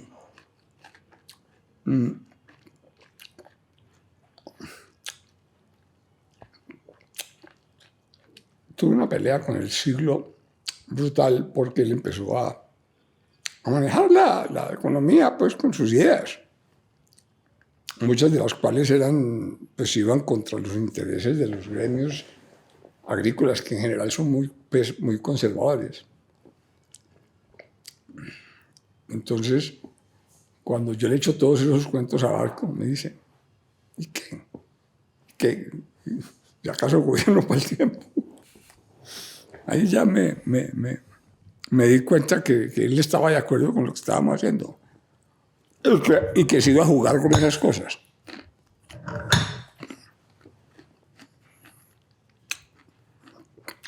Ahora, ¿en qué momento se empezó a enfermar Barco? Yo no sé. Eso solo lo sabe la familia. Pero fue un poco antes de terminar. Ya por la época en que mataron a Galán, ya empezaba a versele un poco lento en su modo de pensar. Porque eso fue un proceso, eso no fue una cosa súbita.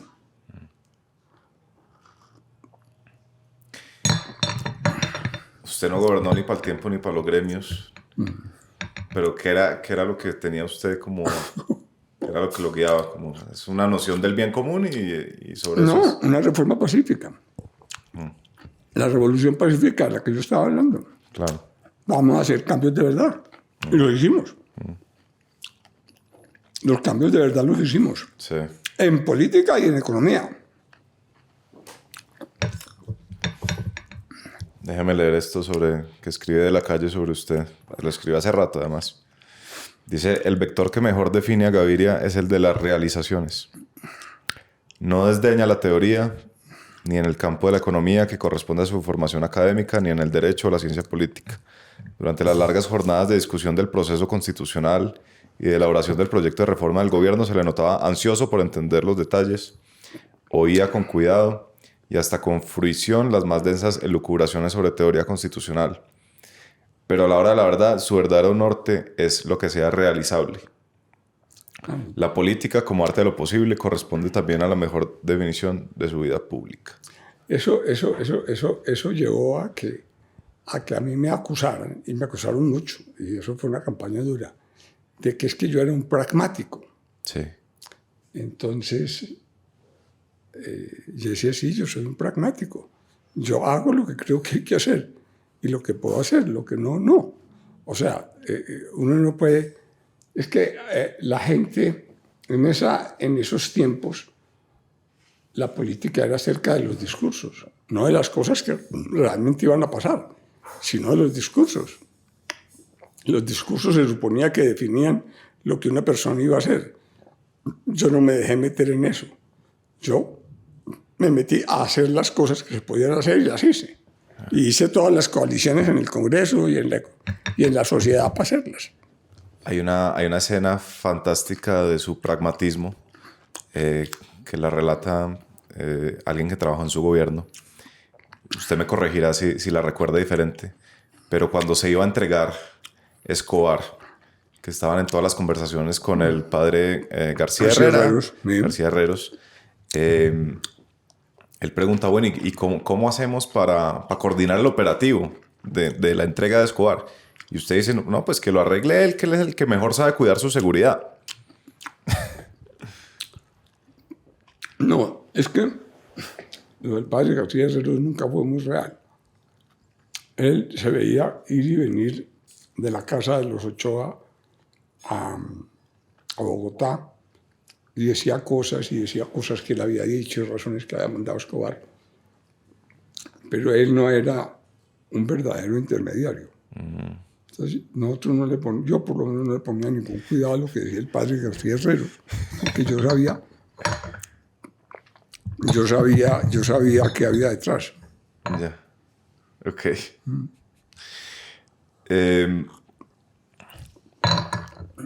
Y ese es el principal cargo que me hacían y que me hicieron a mí en esos tiempos.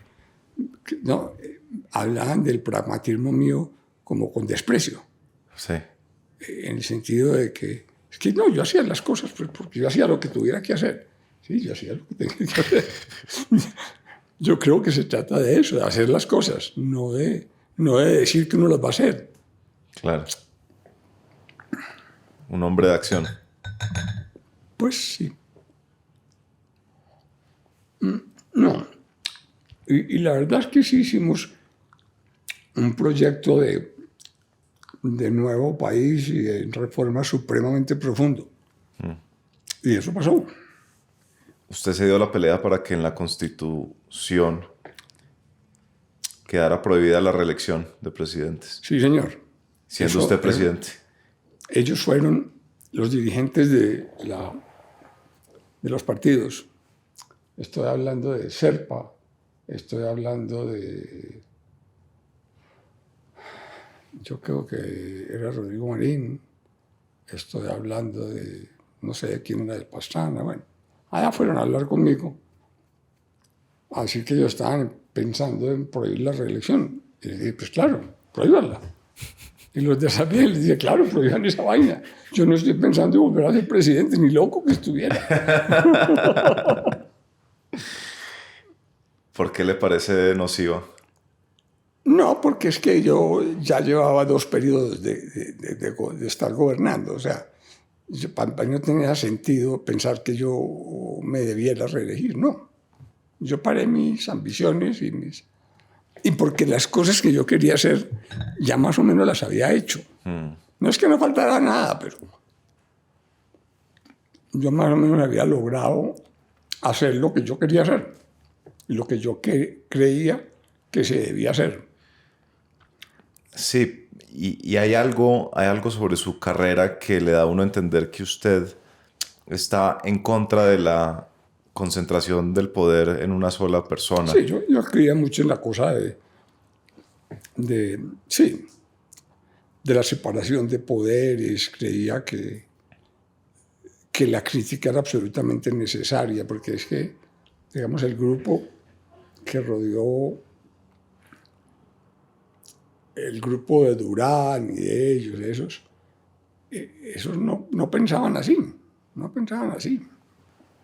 Y los gobiernos terminaban sin hacer mayor cosa porque es que se les iban las energías en prometer cosas que finalmente no hicieron y no iban a hacer.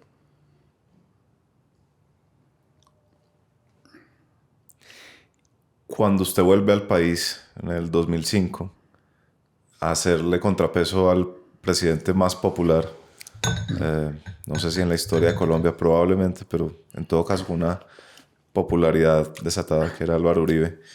Creo que es un episodio que la gente recuerda poco, pero tenía que ver con la reelección. ¿Sí? Yo me dedico a atajar la reelección y me iba todos los días para la comisión primera, sobre todo de la Cámara, a identificar problemas de procedimiento,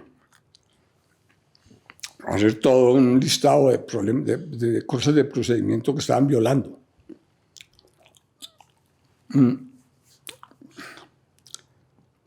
Y acumulamos bastante. En el Senado unas pocas, pero en la Cámara bastantes. Entonces, el ponente de eso era Ricardo Maya.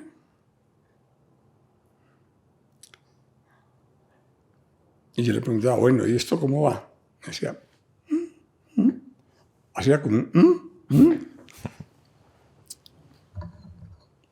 Y logramos acumular una cantidad de vicios de procedimiento que para la Corte, con el pensamiento que tenía, era muy difícil.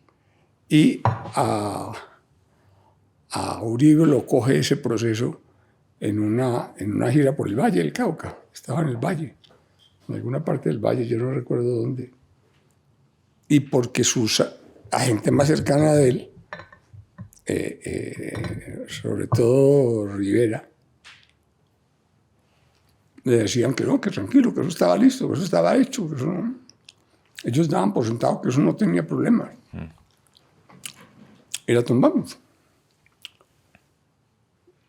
Y nuevamente, cuando usted hace ese tipo de cosas en su vida pública, ¿en qué está pensando? ¿Es usted ante todo la democracia o ante todo qué? ¿Es ante todo Colombia? ¿Qué es lo que lo mueve a hacer las cosas que uno tiene que hacer.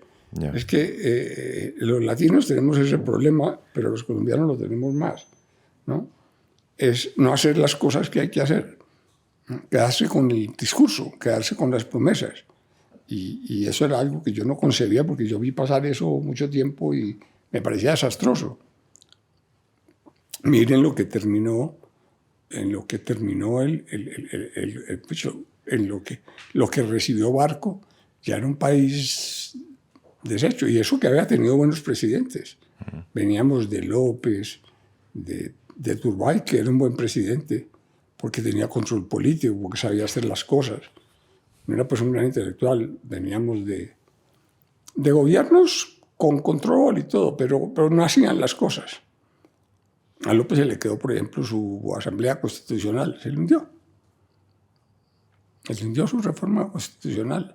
Y también se le hundió a Turbay. Y también no, eso no. Se trataba de hacer las cosas y de que salieran.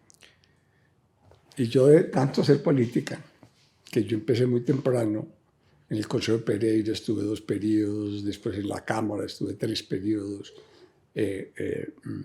había pasado por el Viceministerio de Desarrollo, pero también conocía los temas del Ministerio de Hacienda, porque Jaime García, yo me volví muy amigo de Jaime García en esa época. Me fueron formando y fueron haciendo una persona que tenía como claro en la cabeza que había que hacer. Y lo hice. Sí. Claro que me acusaban de pragmático, pero no me importaba un pito. Además, usted tiene, presidente, una doble condición, ¿no? Es estadista, pero también tiene manejo político. Ah, sí, no, yo era un buen político. Y yo tenía un buen manejo político, me sabía mover en el Congreso muy bien. Y le ayudaba a los gobiernos a sacar las cosas. Por ejemplo, si usted le pregunta a Junquito, él le va a decir que yo le ayudé mucho en el proceso de tramitar su reforma tributaria, que era muy compleja, era un tema importantísimo en el momento que él fue ministro.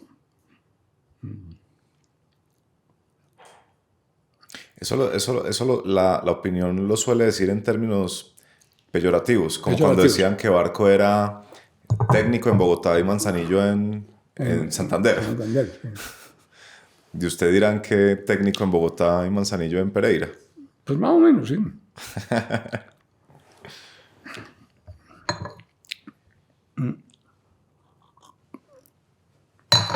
Ahora, para mí el tema complicado, pero esto no lo quiero poner en blanco y negro, es que en el entretanto, Samper me sucedió. Y yo no podía hacer nada para atajarlo, pues, porque era la convención la que decidía. Ni tampoco tenía una alternativa. Y eso frenó el gobierno, frenó la dinámica de cambio. Sí, porque además ahí, con Uribe hay uribismo, incluso con Samper hay samperistas, pero gaviristas no es necesariamente una categoría. ¿Eso fue deliberado? Pues sí. ¿Por? Porque a mí me identificaban era por lo que yo había hecho. No porque yo fuera... No, la gente no la identificaban, sino por lo que yo había hecho, por lo que Gaviria hizo como presidente, ya, no más. Yo no creía propiamente en el culto a la personalidad, ni era una persona vanidosa, ni nada. Me importaba hacer las cosas que había que hacer. Permítame, presidente, preguntarle por unos días en específico. El día de la fuga de Escobar, ¿qué fue lo que más lo marcó ese día? Esa historia es conocida, entonces no hay necesidad de volverla a recontarla, pero me interesa saber a usted qué fue lo que más lo marcó esa noche en la que se fuga Escobar. Con todo ese enredo con el viceministro Mendoza, con todo ese enredo logístico que sucedió ahí. ¿Hay algo que usted le haya recuerde en especial de ese día? Sí. Hay unos episodios y es que nosotros sabíamos que teníamos ese problema desde el día anterior. Entonces, cuando yo iba a viajar al exterior a la cosa de los Juegos de Barcelona, creo. Estaban celebrando, estábamos en el 50º.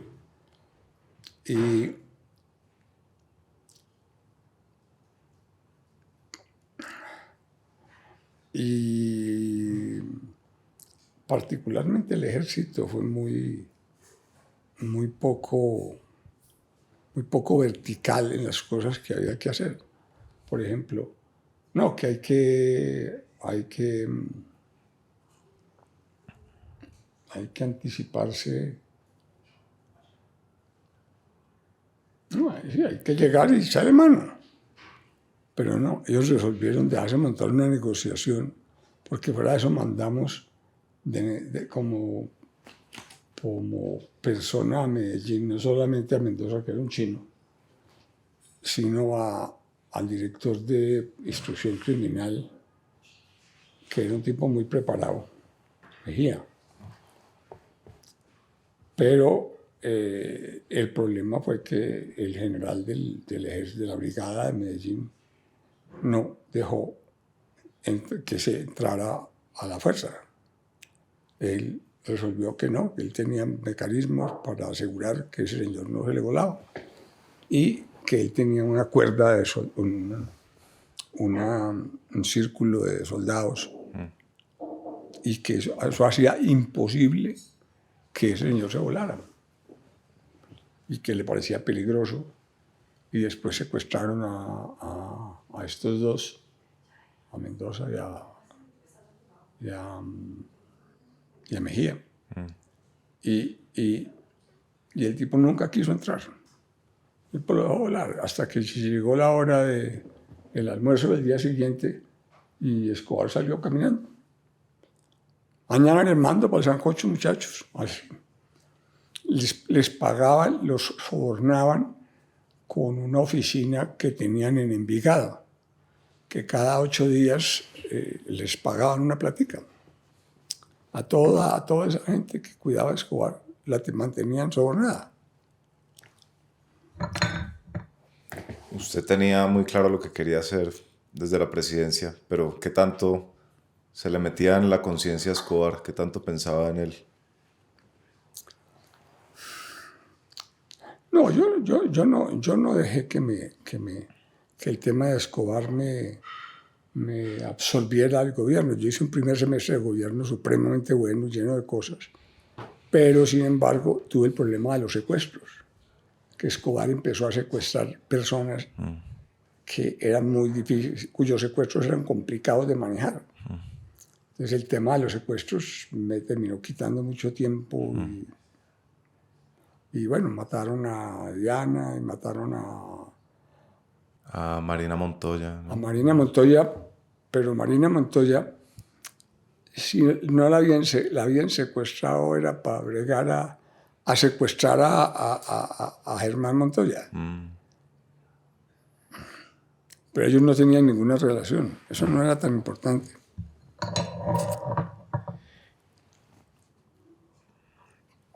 El día de la Constituyente, cuando finalmente ya sale la Constitución promulgada, de los días más felices de su vida pública. Pues sí, sin duda. Me parecía mentira que hubiéramos llegado a ese punto. ¿Qué recuerda ese día? No, fue un momento como emocionante, en que todos los constituyentes se abrazaron, pero teníamos un pequeño problema, era que eso había que escribirlo. Por X o Y esas razones quedó fue como grabado y había que hacerlo, había que escribirlo y había que dejar que Gabo lo mirara, porque Gabo revisó el texto de la Constitución antes de que saliera y en eso nos demoramos, no sé, 4 días, una cosa así. Ya.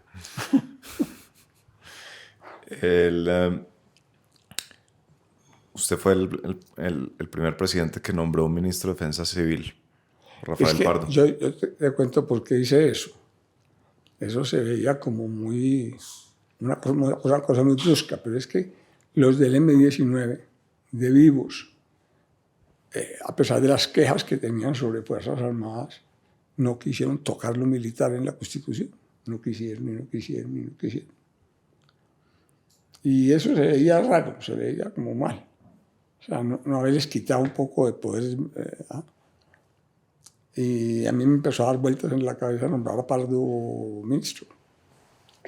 No se lo dije a nadie. Pero cuando ya vi, pues como yo había visto actuar a Rafael y lo había hecho, y lo bien que lo había hecho en el Plan Nacional de Rehabilitación, y lo bien que lo hacía cuando teníamos manifestaciones y marchas, él era muy acertado y ayudaba a redactar los comunicados y todo. Yo dije, no, hay una manera de contrarrestar este problema y es poner a Pardo de ministro de Defensa. El país le olvidó que esa vaina podía existir, pero a mí no. Yo lo nombro y punto. Y lo nombré. Sí. Y no pasó nada. decía en ese momento que los problemas de seguridad son de los civiles y que no pueden ser solamente temas militares. Sí, pues es que es así. Es que es así. Parte de los problemas que teníamos en seguridad es que toda la información venía de los militares. No teníamos información que tuviera un backup civil. Toda era de los militares y de los generales. Entonces, sí había muchos problemas con eso. Luego de su revolución pacífica, luego de haberle hecho contrapeso a Uribe en un momento crítico de la historia nacional, ¿por qué no se ha retirado? ¿Cómo piensa usted en su legado? ¿Por qué no me he retirado?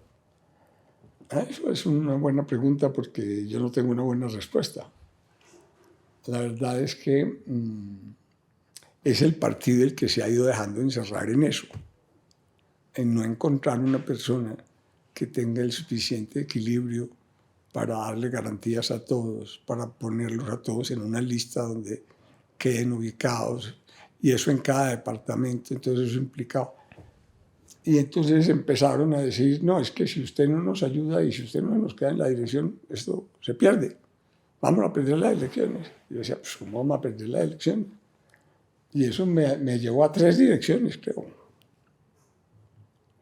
Yo estuve mucho tiempo afuera. Yo terminé mis 10 años en la OEA y después estuve 10 años haciendo de mediador en las crisis de América Latina, en Ecuador, en Venezuela, en Bolivia, en Paraguay. A meterle a eso tiempo, eso lo hacíamos con Cardoso, con quien yo tenía una relación muy especial. Y hay un episodio que es interesante y es que se desata una supuesta guerra entre Ecuador y Perú.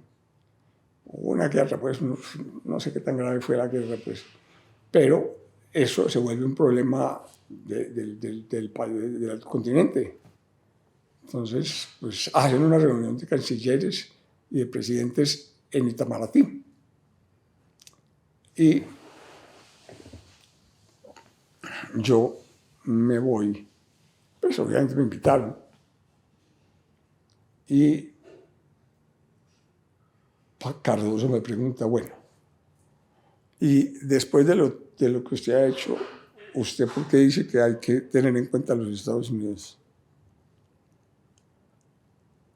Y yo le dije, ¿sabe qué? Yo he aprendido y aprendí en Washington que si uno no mete a los Estados Unidos, ellos se levantan todos los días a desbaratar lo que uno ha hecho. Y la verdad, yo había visto ese proceso, eso todavía es así, ¿no?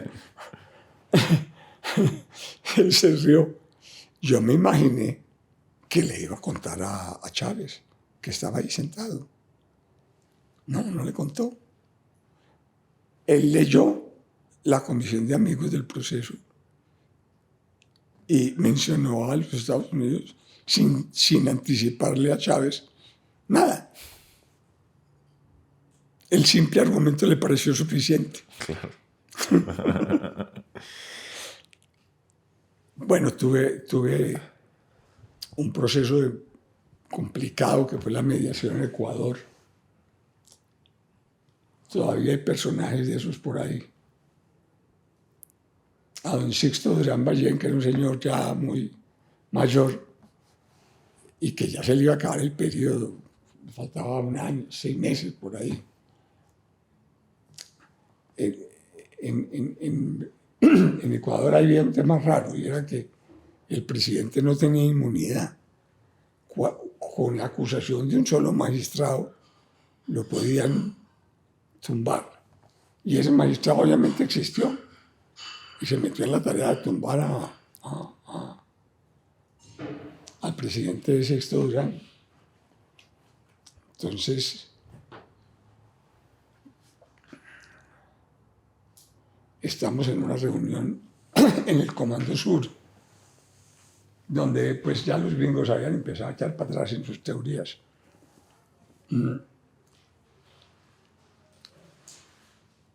Y el comandante era el general Clark, uno que después fue candidato republicano, demócrata, y bueno, y no salió. Pero un tipo que sabía mucho sobre Colombia. Y yo y él me echaron todos los cuentos de cuáles eran los problemas que había. Y de por qué era que Pastrana estaba perdiendo todas las batallas en los territorios del llano. Creo que era lo que decíamos, el llano. Perdieron no sé cuántas batallas, una cosa terrible. Entonces él me empezó a decir qué era lo que pasaba. Es que hacen esto, duermen en el mismo sitio, que no sé qué. Todos los temas de una cartilla de disciplina militar. Entonces, eso fue una salvación para poder armar una política que fue el Plan Colombia, que pusiera eso bajo control. Claro. Y eso puede generar claro que está detrás de esa política. Usted, presidente, tiene ciertas claridades sobre Colombia muy interesantes. Por ejemplo, una que le escuché es que la gente en Colombia es como libertaria. que cuando ustedes iban allá a los territorios les decían, sáqueme este ejército de invasión, sí, refiriéndose al ejército nacional. La gente no le gusta la autoridad. No le gusta la autoridad. En Colombia, parte del tema de la violencia hay que entenderlo como el rechazo tan grande que en mucha parte de la población colombiana tiene la autoridad. A la gente no le gusta que la gobiernen, ni que la manden. En mucha parte de la violencia no se entiende, no se podría explicar si no fuera por esa posición libertaria de la gente. Y no es muy jodido gobernar un país. La gente no es que sea proguerrillera, sino que es enemiga de la autoridad, de que la manden. ¿Cómo gobierna un país así, presidente? Pero este país es así. Y eso no lo ha entendido el señor presidente. Está bien enredado con eso. Él no sabe esas cosas. Usted decía una cosa, presidente, y ya con esto ya vamos cerrando. Usted cuando era presidente le hacen una entrevista y usted dice, a mí me gusta reaccionar de primero y no de último. Opino y pienso antes que todo el mundo. No dejo que se forme la opinión para yo cabalgar sobre la opinión. Cuénteme sobre su estilo, sobre ser decisivo. Sí, es que cuando uno tiene un problema de orden público, de seguridad, lo lógico es que todo el mundo empieza a decir lo que hay que hacer. Entonces, yo decidí y aprendí pronto a que la única manera de uno realmente influir en las decisiones era hablar de primero. Y yo lo hacía. Lo hacíamos con Rafael Pardo. Él ayudaba a Rafael.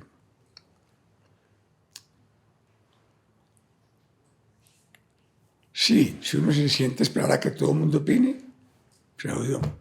Cuando llega al final, la conclusión ya no es ajena. Entonces, nada, había que... Una vez que se fue el presidente Barco para el exterior, se nos presentó un problema en Urabá.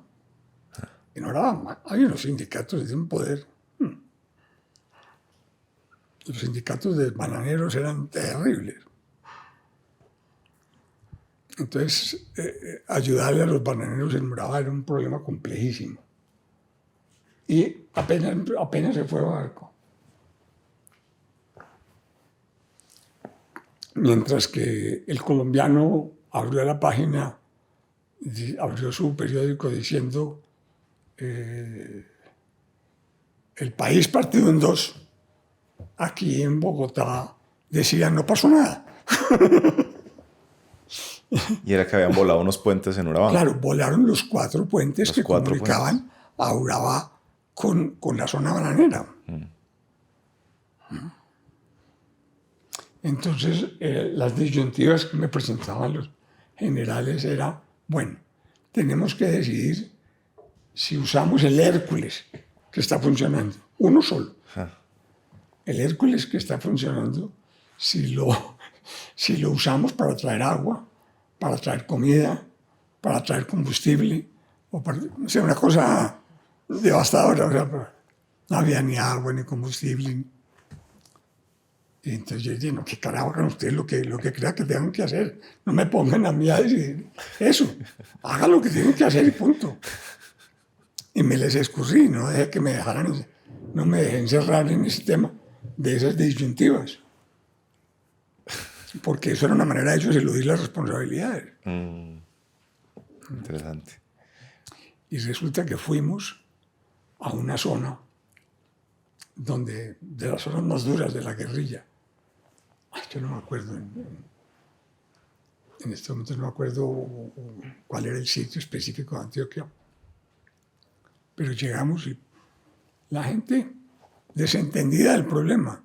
En realidad que Antioquia estuviera partida en dos, era un problema menor, o sea, no era un problema para la gente. Era un tema de comunicación y de resolver unos temas, pues no tenía nada que ver con la gente. La gente estaba tranquila. La gente estaba tranquila.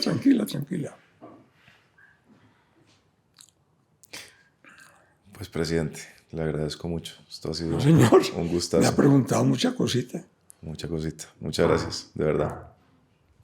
Espero que hayan disfrutado el episodio. Recuerden, nuestro patrocinador Somos Internet ofrece a todos los oyentes de Atemporal hasta 50% de descuento en sus primeros 3 meses de facturación yendo a somosinternet.co/atemporal.